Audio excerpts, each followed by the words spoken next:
PrimaDollar is a global fintech specializing in trade finance. We're headquartered in the UK with offices around the world. In this video, we're showing you a demonstration of our supply chain trade finance platform and explaining some of its key processes. Trade finance is simple. Buyers buy goods from exporters. When the exporter ships the goods, using trade finance, he's paid in cash and the buyer is able to pay later. This is what both parties want. Large corporates have lots of suppliers. They're of different sizes and in different locations. Most large corporates operate a supply chain finance program, which is used to get early payments to suppliers and to simplify processes.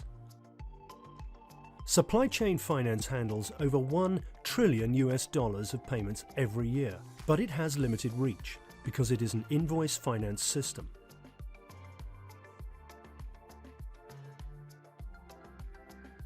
These limitations do not apply to our platform, which delivers supply chain trade finance, all the benefits of supply chain finance, but with the scope and reach of traditional banking trade finance products.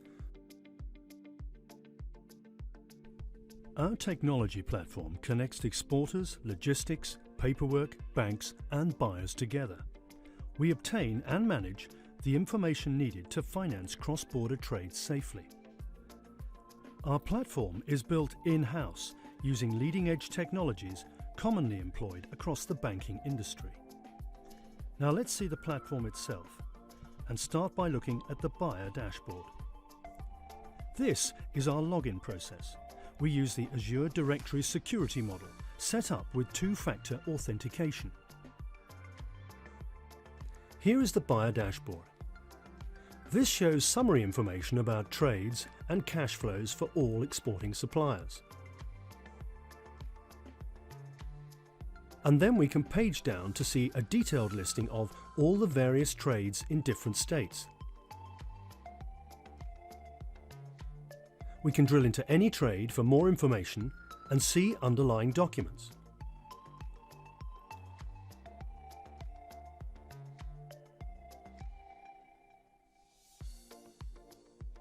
So let's see how a trade works on our platform.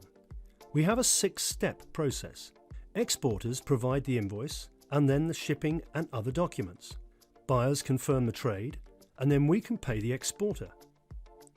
Buyers will take a credit period and then they will pay the invoice. And then we can close out the trade. 6 steps, coordinated between the parties that enable finance to be provided safely. Now let's log in as an exporter and do a trade. First, we'll see the exporter dashboard. This shows information on all the buyers that the exporter trades with on the platform, including limits and utilization. Page down and we see invoices that are already financed, which can be exported to Excel if required. We can also see invoices that are in flight or awaiting approval or signature. To do a new deal, the exporter uses the New Deal wizard. The exporter first picks the buyer, making sure he has limit capacity for the trade.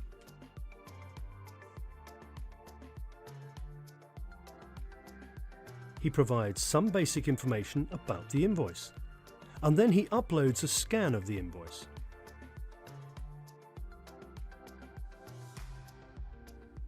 The scan can then be reviewed.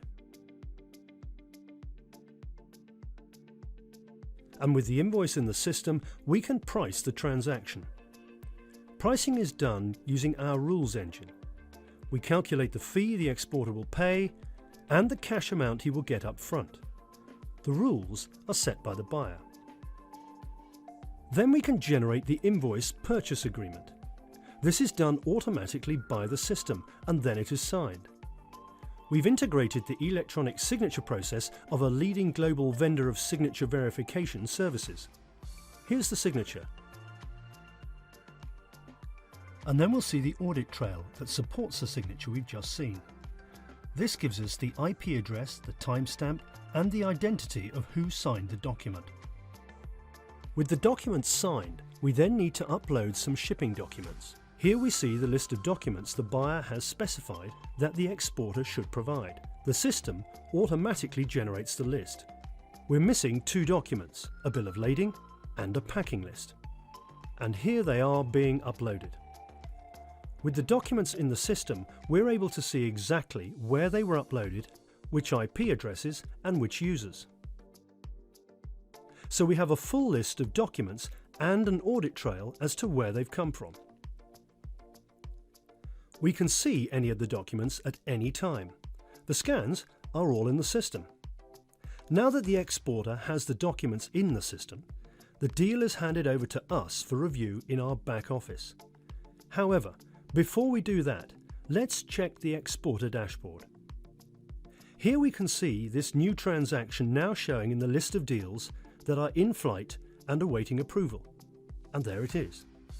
Steps 1 and 2 are done. The deal is ready for review by us and any monitoring that funders wish to do.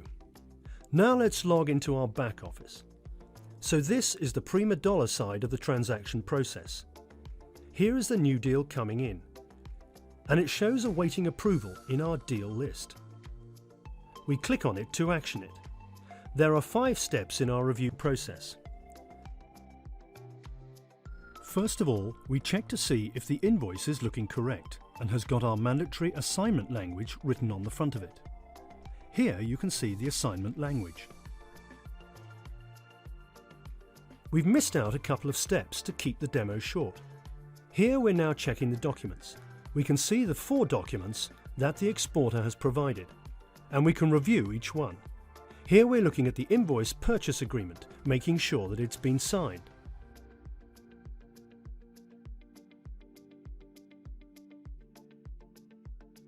When we're happy with all the documents, we can approve the transaction. With the deal approved, the system automatically generates the verification letter. This is the irrevocable payment undertaking that the buyer signs and which the funder will rely on. It is a very important document. Here is the document so that we can check it looks right, and it has the correct attachments before it's then forwarded automatically to the buyer. And there it goes. So here we are back to the dashboard, and we can see that our deal with buyer 9 has moved to a new status of needs buyer signature. With the deal approved, we need to move to the buyer and step 3. So we're logging in as the buyer. Here is the dashboard and a real-time view of shipments, documents and payments. And here's the new deal. It now needs action. For each deal, the buyer signs an irrevocable payment undertaking. It is generated in real time by us from the invoice and shipping documents. This is a guarantee of payment that the funder can rely on, absorbing the risks of the trade. And the risk allocation is similar to that in conventional banking trade finance products.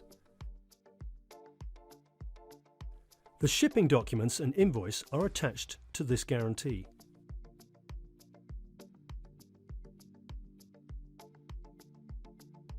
The buyer clicks to sign just like the exporter.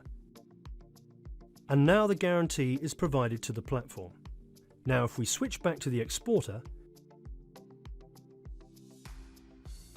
we can see the new trade in the dashboard. It now shows signed by buyer. So let's return to the process. Steps 1, 2 and 3 are done, including the guarantee provided by the buyer. Now we can pay the exporter. Step 4. After the credit period, the buyer will pay. Step 5. And we can close out the trade. Step 6.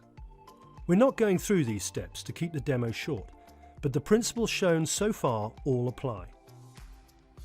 We have solved the many challenges in getting early payments out to exporting suppliers. We've had to consider many issues. Our solution can easily be added on top of existing supply chain finance platforms. We allow part payments to be made to exporters so that buyers can manage their risks, and the platform can be implemented without a big IT project. And the platform offers the buyer control over his cash flow and how exporting suppliers are paid.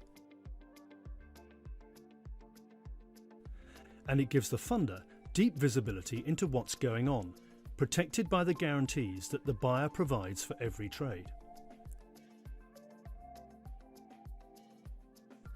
Most CFOs want to expand their supply chain finance programs out to their exporting suppliers. They want to achieve this without the complexity of existing trade finance products. And supply chain trade finance can materially reduce the cost of landed goods. That's maybe $2 million or more in savings for every $100 million of landed goods.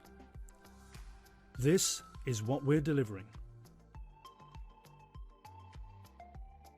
Welcome to Supply Chain Trade Finance, changing the way that international suppliers are funded and paid.